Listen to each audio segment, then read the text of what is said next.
Pembahasan Yajuj Majuj oleh Sang Hyang Nur Cahyaning Nirwana. Berdasarkan Quran Surat Al-Kahfi 83-98 dan Al-Anbiya 96. Al-Kahfi 83. Mereka akan bertanya kepadamu, wahai Muhammad, tentang Zulkarnain. Katakanlah, aku akan bacakan kepadamu cerita tentangnya.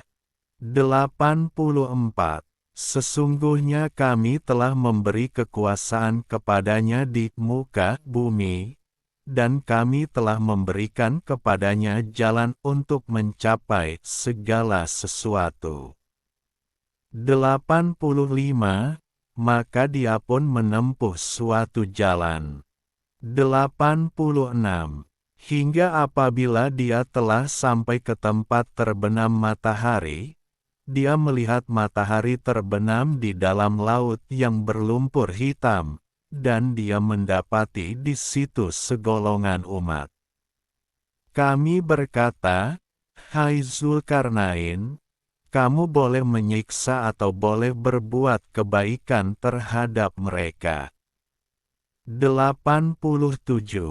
Berkata Zulkarnain, adapun orang yang aniaya, maka kami kelak akan mengazabnya, kemudian dia kembalikan kepada Tuhannya, lalu Tuhan mengazabnya dengan azab yang tidak ada taranya. 88. Adapun orang-orang yang beriman dan beramal saleh, maka baginya pahala yang terbaik sebagai balasan, dan akan kami titahkan kepadanya perintah yang mudah dari perintah-perintah kami. 89. Kemudian dia menempuh jalan yang lain. 90. Hingga apabila dia telah sampai ke tempat terbit matahari, sebelah timur, dia mendapati matahari itu menyinari segolongan umat yang kami tidak menjadikan bagi mereka sesuatu yang melindunginya dari cahaya matahari itu. 91. Demikianlah, dan sesungguhnya ilmu kami meliputi segala apa yang ada padanya. 92. Kemudian dia menempuh suatu jalan yang lain lagi. 93. Hingga apabila dia telah sampai di antara dua buah gunung, dia mendapati di hadapan kedua bukit itu suatu kaum yang hampir tidak mengerti pembicaraan, susah memahami bahasa Zulkarnain. 94. Mereka berkata, hai Zulkarnain, sesungguhnya Yajuj dan Majuj itu orang-orang yang membuat kerusakan di muka bumi. Maka dapatkah kami memberikan sesuatu pembayaran kepadamu, supaya kamu membuat dinding antara kami dan mereka? 95. Zulkarnain berkata, apa yang telah dikuasakan oleh Tuhanku kepadaku terhadapnya adalah lebih baik, maka tolonglah aku dengan kekuatan manusia dan alat-alat, agar aku membuatkan dinding antara kamu dan mereka. 96. Berilah aku potongan-potongan besi. Hingga apabila besi itu telah sama rata dengan kedua puncak gunung itu. Berkatalah Zulkarnain, tiuplah api itu. Hingga apabila besi itu sudah menjadi merah seperti api, dia pun berkata, berilah aku tembaga yang mendidih agar aku tuangkan ke atas besi panas itu. 97. Maka mereka, Yajuj Majuj, tidak bisa mendakinya dan mereka tidak bisa pula melobanginya. 98. Zulkarnain berkata, Ini, dinding, adalah rahmat dari Tuhanku. Maka apabila sudah datang janji Tuhanku, Dia akan menjadikannya hancur luluh, dan janji Tuhanku itu adalah benar. Hingga apabila dibukakan dinding Yarjuj dan Majuj, dan mereka turun dengan cepat dari seluruh tempat yang tinggi. Al-Anbiya 96. Yang dimaksud timur dalam ayat itu adalah Atlantik, yang terletak di tengah antara Jawa, Sumatera, Kalimantan. Dan dua gunung yang dimaksud adalah Gunung Merapi dan Gunung Semeru.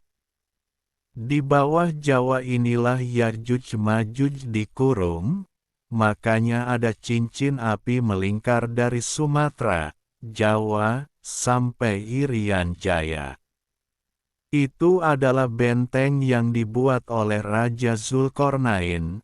Itu yang saya tahu dari kisah Raja Zulkarnain. Yarjuj Majuj di zaman Raja Zulkarnain. Ia hanya para orang kriminal. Tapi di zaman itu, orang-orang tingginya mencapai 40 meter. Jika dimunculkan sekarang, yang rata-rata tingginya 170 cm, maka orang sekarang jelas akan terinjak, seperti orang menginjak semut. Di zaman dulu, Raja Zulkarnain mengurung Yarjuj Majuj dengan peleburan timah dan besi, sehingga menjadi benteng yang membara, dan tidak bisa dilewati oleh Yarjuj Majuj. Dan ketika benteng itu disapu banjir dan letusan gunung berapi, maka benteng itu terkubur dalam tanah. Coba Anda renungkan, daerah mana yang ada cincin api sambung-menyambung kalau bukan di Indonesia? Dan di mana banyak terjadi gempa kalau bukan di Indonesia?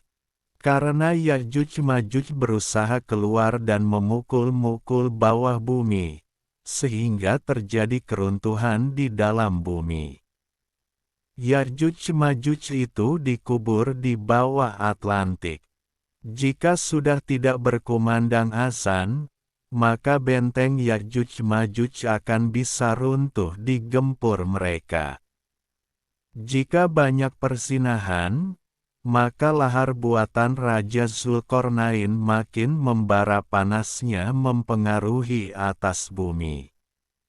Zaman sekarang ini, di beberapa masjid itu, kadang waktu sholat zuhur atau asar, sudah tak lagi ada azan. Lalu persinahan, pacaran di pinggir-pinggir jalan hal yang sudah biasa. Bukankah itu pertanda benteng Yarjuj Majuj akan terbuka? Bumi Indonesia akan terbelah, dan bangsa raksasa setinggi 40 meter, akan keluar dari tanah Indonesia ini. Laut akan diminum sampai habis.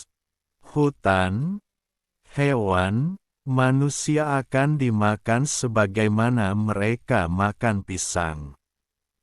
Sebab selama ini mereka tinggal di dalam tanah dan teramat kelaparan.